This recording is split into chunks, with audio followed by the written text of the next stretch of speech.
Here it is. This is my Yamaha SR400. Now this is quite a rare thing here in the UK. They didn't sell many of them. When they were new, I think they were about £5.5 grand, which, you know, that's back then, back in 2014, that was sort of MT07 money, I think, maybe a bit more. Anyway, I found out about the bike when I was looking for something a little more powerful than my little Honda CT125.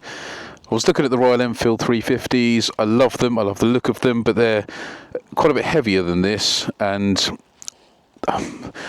there's not a lot of them, but I like things that are a bit more unique, of which this is. So I decided this was the way to go. I managed to find one, and here we are. I figured we'd do a little walk around, and then we'll jump on the bike and head home. And it's supposed to be sunny today, by the way, and it's not. I even packed my sunglasses, which was just a waste of time because I haven't had to use them all day. Anyway, at least it's not raining, I guess, but it is quite windy, so if there is any wind noise in this video, I do apologise. Anyway, here she is. 2014 Yamaha SR400. It's a single cylinder, nearly 400cc, 300 and something. Here they are, 399cc. Now this is pretty much Yamaha reproducing a bike they made in the 70s, 80s and 90s, I believe, only with the addition of fuel injection. Everything else, as far as I'm aware, apart from the paint, because it's got this nice matte paint job, everything else is as it was back in the day, which I love. So much so that it doesn't even have electric start. So it's a kickstart only bike, which I think is a pretty cool thing. So yeah, I'll give you a quick wander around the bike and then we'll go for a ride. It's great. It's so much fun. It's obviously not fast. It makes about 24 brake horsepower, I think. But it's so cool and properly retro. I mean, look at those indicators. Look at that. You know, big round headlight, all the chrome work. Everything about it oozes quality. It really does. Even the wheels, they just, yeah, it's just a really nice thing, in my opinion. So yeah, as I say, 400cc single cylinder. This one has only covered, my one, shall I say, 4,559 miles. Can you believe it? It's so nice to ride. The suspension's great. It's not like they've cheaped out on the suspension like they do with these sorts of lower capacity bikes sometimes. It rides so well. It handles so well. And yeah, I mean, you know, look at the dials. So you've got your traditional speedometer and rev counter. All the switchgear, I believe, as far as I'm aware, is exactly as it was back in the 70s and 80s. So metal units there.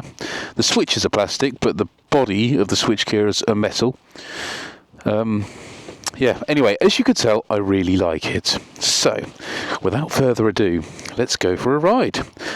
Now, there's a bit of a starting procedure to this bike, which again is something I really like about it. So you have a fuel tap here.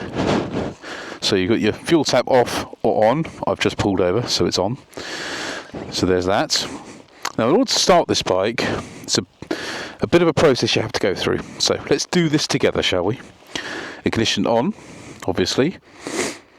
Look at the lights, the little jewels. Anyway, so we're in neutral. That's a good thing. That's what we want. Now, if you look on the left side of the handlebar, you've got your clutch lever. You can see there's another lever here. This is what they call, and I'm learning here too, or have been learning, a decompression lever. And because it's a kickstart only, in order to start it easily, you need to pull that decompression lever. Look over here, and you can see a little sight glass there. If you push the kickstart down until you see silver, that's when you know you're ready to kickstart the bike. So by pulling this decompression lever, as far as I'm aware, it opens an exhaust valve, allows you to easily push the kickstart down to move the piston up to top dead centre, and now we're ready to roll. So on we go. And kill switch. There we are, kill switch off. And there she goes. Purrs into life. So, ooh, another biker. friend, bike friend. The Triumph, look at that bad boy. I've always loved the exhaust on those Triumphs. I think it's the Sprint's 1050 or something, isn't it? Very nice. So again, hopefully the wind noise will be kept to a minimum, but I can't make any promises. Now, gears. It's a 5-speed, obviously. It's an older bike, so it would be. It's in the right place. And yes, as I said, 24 brake horsepower. It weighs about, I can't quite remember exactly what it weighs. It weighs about 164, 165 kilograms. Something like that.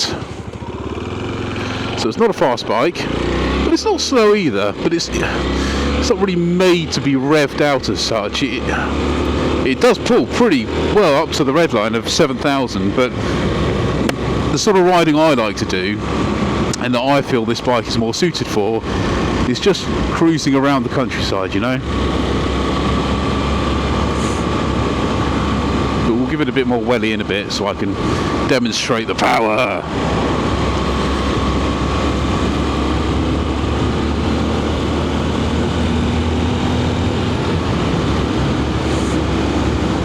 And the reason for buying this bike, and if you've watched my previous video, you will know that my beloved Honda CT125, as much as I love that bike, it's obviously not really meant to do longer distance riding. Having said that, I still did take it to France last year for a week's riding, and it was fantastic. I had great fun. I really enjoyed myself. However, the poor little Honda, even though I was on kind of country lanes and whatnot, I was wringing its neck pretty much the whole time. Took it like a champ, as it would, being a Japanese bike. But yeah, me, just for the record, I weigh about 15 stone. All my camping gear loaded on the back of it. You know, she did well, but a bit more power would have been nice. So I came back from that trip really wanting, and feeling like I had a very good reason to say to the other half that a second bike is in order. It's a must. I must get a second bike. Anyway, I fell on deaf ears for a while, and eventually she kind of gave in and just said, fine, go and buy another bike. So I did. This is it. Now, I bought this bike off an elderly gentleman. Unfortunately had a stroke a year or so ago, and in his garage was this beauty and a Triumph. I think it's called a Triumph America, which is like Triumph's take on a Harley. Big cruiser thing, massive. It looked even bigger than a rocket from the pictures I saw of it, but anyway. So yeah, I believe he sold the Triumph first after he'd had his stroke. Obviously, big heavy bike, don't think he'd be able to ride it anymore. But I think the intention was to keep hold of this to hopefully start riding again. But unfortunately for him, it wasn't to be, and he decided to sell it. But the thing that really stands out about this bike the most is the handling. You just wouldn't expect a bike like this to kind of handle as well as it does. It really does feel so good in the corners. Stable is what I would say. It feels really stable, but playful at the same time because it's so light. Anyway, I now have two bikes, the Honda and the Yamaha. Now, as much as I love this bike, I can't believe I'm saying this because I've only owned it since December. As much as I love this bike, I'm actually selling it. Can you believe? Bear in mind, I bought it in December and it's now April. We're April? Yes, we're April. Now, the reason for that is, and I'm not going to go into too much detail here because boring, but I live in a terraced house and our neighbours live in the end of terraced house. Semi-detached, and we have access to our garden through theirs. Now, there's about a 35-40 centimetre step down from their garden to ours, so I have to use my motorbike ramp in order to get the bikes into the garden and into my security shed. Which is fine with the Honda. It's easy, it's light, it's small, I can do it no problems. With this, although in the grand scheme of motorbikes it is light and small, it's so much more of a job to get in and out of the garden and up the ramp.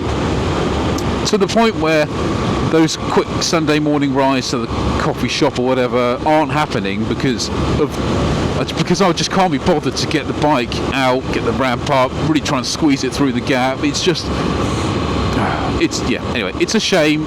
I love it, but right now where we live, without the limited space that I have and not wanting to store my motorbikes outside, I have really no choice. So I've decided to sell it. First world problems, I know. Right, let's give you a bit of an acceleration test.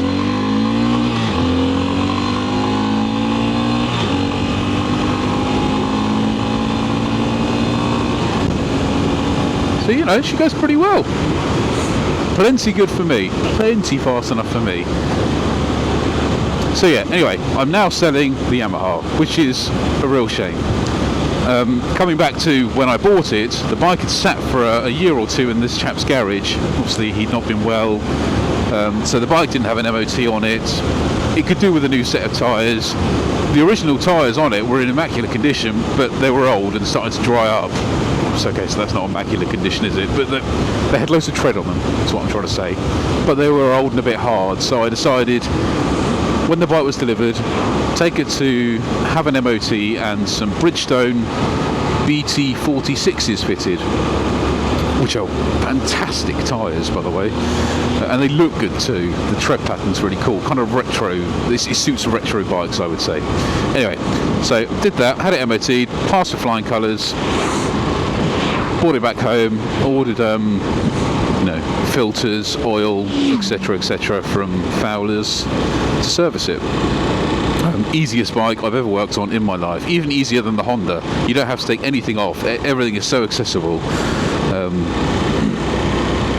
Anyway, so serviced it, and yeah, I've enjoyed around about 500 miles on it so far, and it's been great. Now, bearing in mind that since December the weather's been pretty pants. It's only the last couple of weeks where we've actually seen that big round bright thing in the sky that we call the sun. But even still, with work and whatnot, I haven't really had that much of a chance to get out on it.